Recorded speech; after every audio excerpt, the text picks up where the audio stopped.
Eh,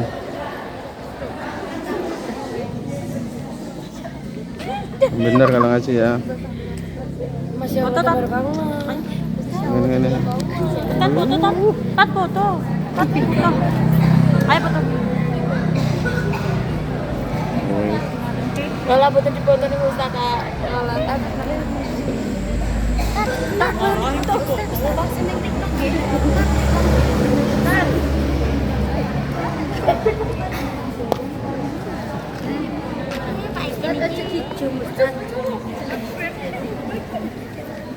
Assalamualaikum warahmatullahi wabarakatuh.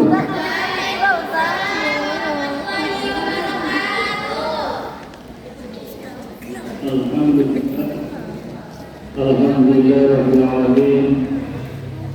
Wassalamu ala asyrofil anbiya'i wal mursalin. Sayyidina wa habibina wa syafi'ina wa qurrati a'yunina Muhammadin sallallahu alaihi wa sallam wa ala alihi wa sahbihi ajma'in. Amma ba'd. Semuanya masih semangat untuk menuntut ilmu, mendengarkan pengajian secara khusyuk setiap malam Selasa dan malam setelah malam Selasa juga malam Ahad, malam-malam yang lain. Syukur kepada Allah Subhanahu wa Ta'ala, hidup di zaman merdeka, hidup di zaman kebebasan, tapi memakai aturan. Bebas tapi memakai aturan. Tidak bebas tapi kebablasan. Beda pada zamannya sebelum Rasulullah dilahirkan di dunia. Pada saat itu dikenal dengan zaman jahili. Itu yang tidak pinter. Bodoh itu artinya tidak pinter. Adalah pada zaman Rasulullah sebelum Rasulullah lahir. Yang dimaksud dengan jahiliyah bukan berarti manusia pada saat itu, masyarakat pada saat itu, umat pada saat itu bodoh secara mereka pinter, mereka luar biasa kepinter. Apalagi mendengarkan pengajian seperti sekarang ini. Sekarang bebas mau ngaji sampai jam berapapun masih ada yang mendengarkan. Belajar. Enak apa enggak? Enak. Tidak ada yang menghasut, tidak ada yang mencaci maki, tidak ada yang mencaci maki masa malah diberikan ruang, dikasih fasilitas yang bagus, sangat luar biasa. Alhamdulillah. Zaman kebodohan satu pada saat itu masyarakat kaum kafir lagi sebagai mahkota, sebagai berlambang kejayaan. Ada ibu-ibu mengandung bayi 9 bulan, dilihat bayinya, dilihat setelah lahir, dilihat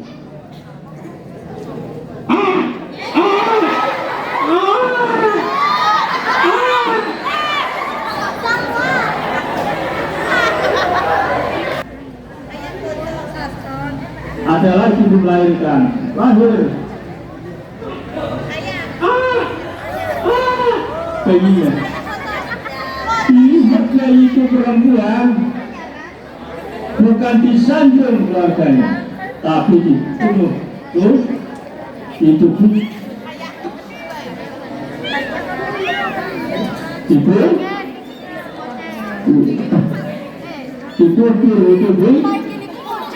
itu zaman jahiliyah. Nah, makanya saya itu bisa punya rumah. Kadang-kadang menangis, kadang-kadang betah.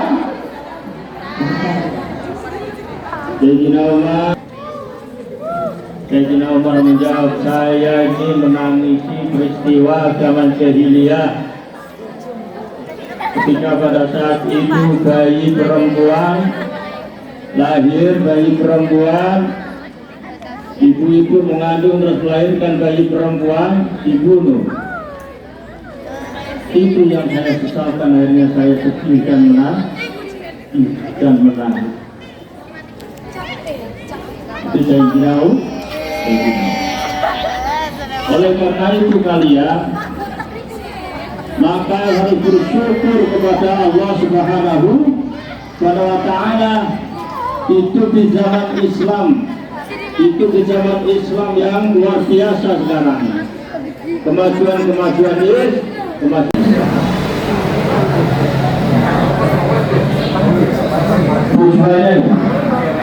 dan Allah Subhanahu wa Ta'ala membekali para rasul itu dengan berbagai macam anugerah Allah Subhanahu wa Ta'ala membuktikan pada masyarakat pada saat itu. Tapi kalau negak mukjizat, Nabi itu akan dihina oleh masyarakat. Oh, Nabi apa juga bisa dari apa. Satu ketika Nabi Isa itu ditantang. Nabi Isa, panjenengan ini seorang Nabi Allah Subhanahu wa Ta'ala. Sampai Nabi mesti mempunyai mukjizat. Iya, terus ada apa? Sampai saya tantang, hidupkan orang yang sudah mati. Itu ada orang buta, sampean mungkin bisa sampean doakan kepada Tuhan sampean supaya bisa melihat. Dia bisa melihat, yang buta tadi bisa melihat. Nabi Isa munajat kepada Allah Subhanahu wa Ta'ala. Itu negak Nabi gak dua mujizat, Nabi gak dua mujizat, pasti dihina oleh umatnya. Dan tidak boleh menolak.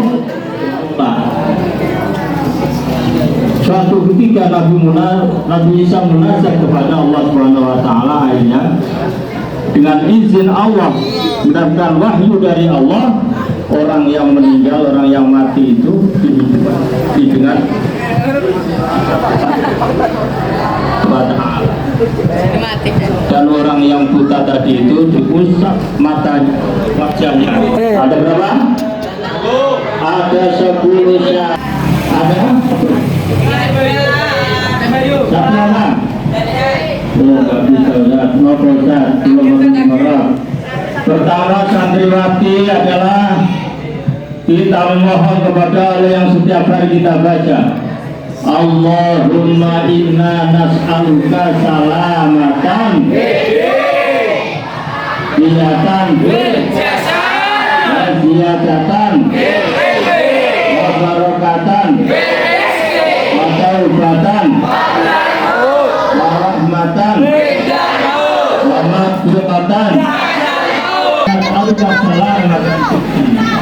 Kita keselamatan agama kepada Allah Subhanahu wa Ta'ala. Sekarang Ustaz tidak ada perang, tidak ada orang jihad, bisa bilillah. Di mana keselamatan agama? Ya pada zaman jahiliyah, ya pada zaman Rasulullah, bahwa agama itu berandakan. Karena siapa yang ikut memerangi orang kafir maka matikan. Dikatakan tersihat bisa bilillah dan gugur di medan perang dinamakan mati syahid. Sekarang bagaimana menyelamatkan agama kita? Caranya adalah dengan apa? Dengan apa menyelamatkan agama? Kita kuatkan akidah kita kepada Allah Subhanahu wa Ta'ala. Kita jaga lisan kita jangan sampai tergelincir ke perbuatan perbuatan murtad,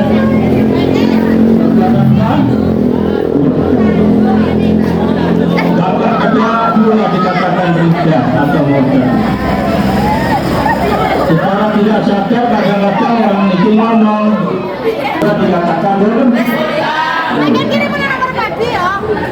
Setiap hari, setiap saat, mereka tidak yakin bahwa kita ini kanan kiri ada yang mengawasi, yaitu malaikat rohur dan malaikat hati.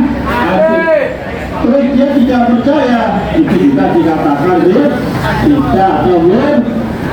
murtad. Paham nggak? Paham nggak? Ada orang yang menghina Al-Quran, ada orang yang menginjak-injak Al-Quran.